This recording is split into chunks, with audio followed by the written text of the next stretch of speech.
안녕하십니까? 2025년 2월 21일 금요일 인도네시아 헤드라인 시작합니다. 첫 번째 소식입니다.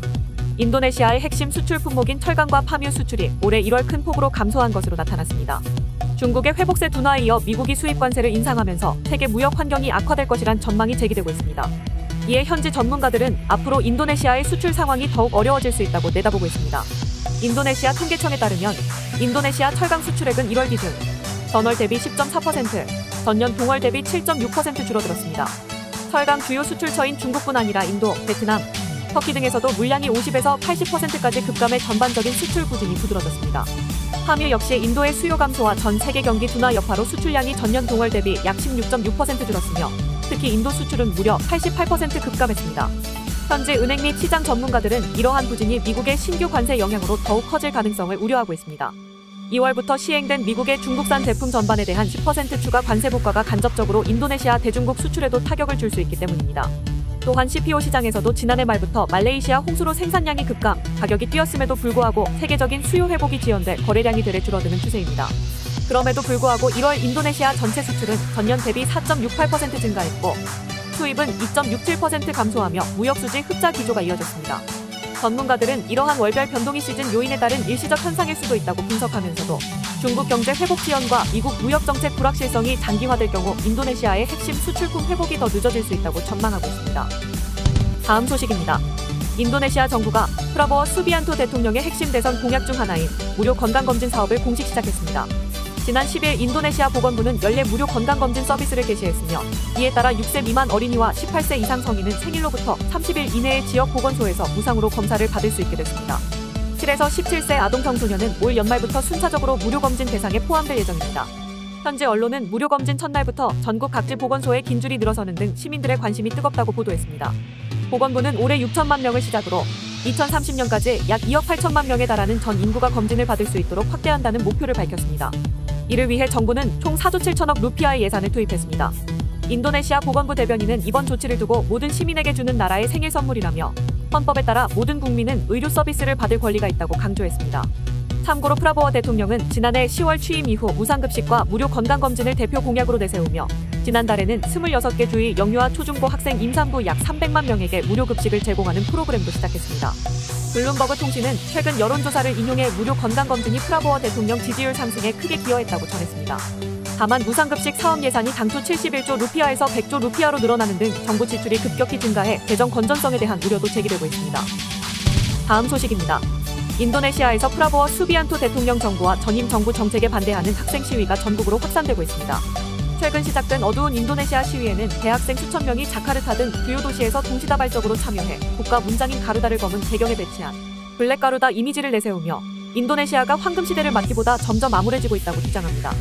시위를 주도하는 전국 대학생 총학생회 연합은 정부의 무상급식 사업 투명성 확보, 개정 광업법 철회, 군의 이중기능 정책 폐지, 조코이 전 대통령에 대한 기소 및 제3몰수법 제정 등을 요구하고 있습니다. 인도네시아 국립대학교 학생회도 별도의 성명을 내고 대통령령 예산 삭감안 철회 및 교육 예산을 활용한 무상급식 중단 등을 촉구하며 정부가 수용하지 않으면 더 큰 규모의 시위를 전개하겠다고 경고했습니다. 학생들은 여러 지역에서 의회와의 대화를 요구하고 있으나 일각에서는 경찰과 충돌이 발생했습니다. 특히 수라바야에서는 주의회 의장을 만나려던 학생들이 해상 과정에서 경찰이 물대포를 동원하다 물리적 마찰이 빚어졌고 일부 학생은 부상을 입은 것으로 알려졌습니다. 현재 언론은 지난해 헌법재판소 판결을 둘러싸고 논란이 됐던 블루 가루다 움직임 이후 이번 블랙 가루다가 더욱 거센 불만 표출의 상징으로 자리 잡고 있다고 전했습니다. 한편 사회관계망 서비스에서는 해외 이민에 대한 해시태그가 확산되며 일부 젊은 층이 해외 취업이나 유학을 택해 정부를 불신하는 행보를 보이고 있습니다. 다음 소식입니다.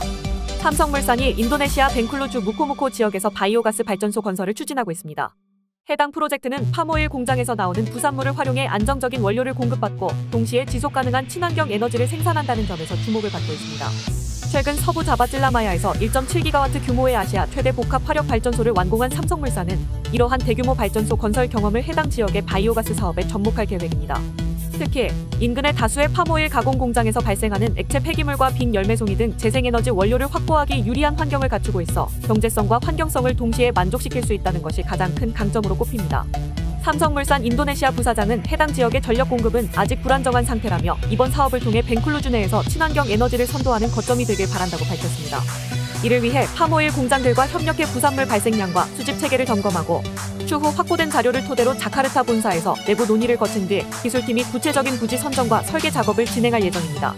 삼성물산은 2월 14일부터 이틀간 현장 조사를 실시해 실제 부산물 발생량과 기존 데이터의 일치 여부를 확인했습니다.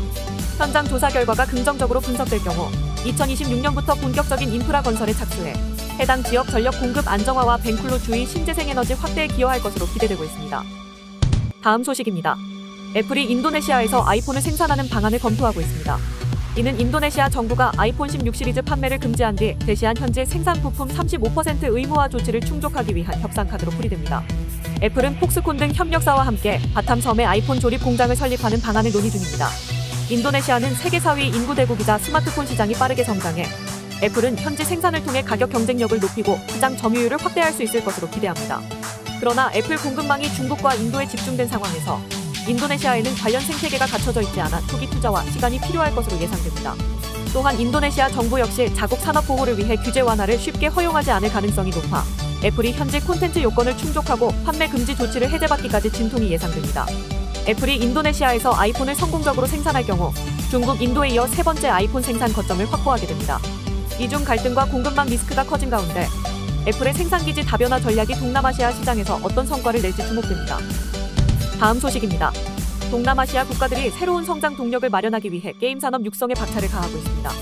태국은 2025년 내 게임 산업 진흥법 시행을 목표로 추진 중이며 말레이시아는 e스포츠 인재 육성과 경기장 건설에 대규모 예산을 투입했습니다. 인도네시아 역시 게임 전문가 출신을 창조경제 담당 차관으로 임명해 게임 산업 발전을 가속화하고 있습니다. 미국 시장조사기관 리코파트너스에 따르면 동남아시아 게임 시장은 2023년 기준 약 60억 달러 규모로 오는 2024에서 2025년에 연평균 3%씩 성장해 73억 달러를 넘어설 전망입니다. 특히 모바일 게임이 전체 시장의 66%를 차지해 높은 스마트폰 보급률과 안정적 인터넷 환경이 시장 확대의 주요 배경으로 꼽힙니다. 각국 정부는 게임 기업에 보조금을 지급하거나 e스포츠 인프라 구축에 예산을 투입하며 법 제도적 뒷받침을 서두르고 있습니다. 태국은 게임 개발 기업에 보조금을 지원하고 말레이시아 정부는 2025년 예산에서 65억 원을 배정해 e스포츠 경기장 건설에 나섰습니다. 인도네시아에서는 프라보워 대통령이 게임 전문 투자 경력자를 차관으로 기용해 인재 육성과 자금 조달 체계를 강화할 것이라는 기대가 큽니다. 이러한 노력에 힘입어 동남아시아 게임 개발사의 글로벌 영향력도 점차 커지고 있습니다. 영국 베인앤코는 2024년 전 세계에서 다운로드된 게임 중 12%가 동남아 기업 개발 작품일 것으로 내다봤습니다. 한편 일본의 인구 감소와 중국의 미성년자 게임 규제 강화로 인해 동남아가 아시아 게임 시장의 새로운 중심지로 부상하고 있다는 평가도 나오고 있습니다. 시청해주셔서 감사합니다. 다음 시간에 뵙겠습니다.